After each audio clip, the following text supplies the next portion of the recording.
Here's a question. Why is the U.S. blowing up boats near Venezuela while top admirals are stepping down in our military and a major drug trafficker just got a pardon?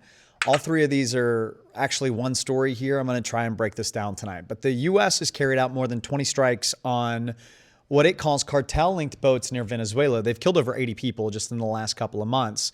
The White House says these are narco-terror operations targeting cocaine networks tied to the Maduro regime.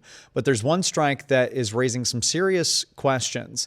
A U.S. admiral reportedly ordered a second missile strike on a disabled boat after survivors were already in the water. The administration is defending it, but legal experts, both conservative and Democrat, they say if those survivors weren't a threat, it may have violated international law.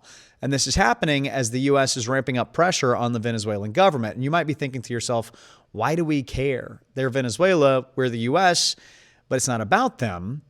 It's about their location. Venezuela sits on a major cocaine route, of course. It's right next to the Panama Canal corridor, but they also have the largest oil reserves on Earth, and they're aligned with Russia, with China, and with Iran. So to Washington, Venezuela could be a strategic choke point where drugs and migration and energy and foreign influence all sort of collide.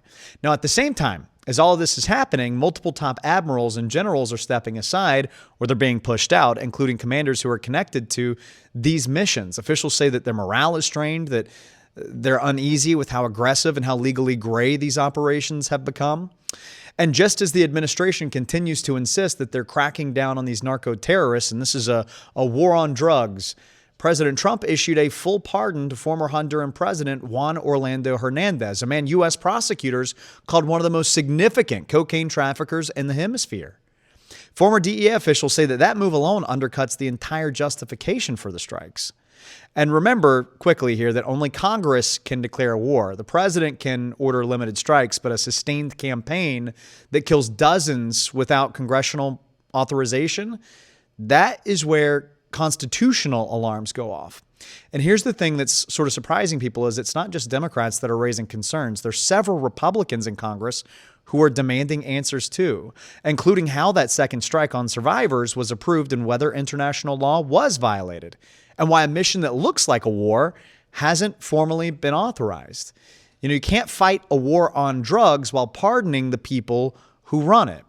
And democracy can bend, but it breaks when the rules become optional.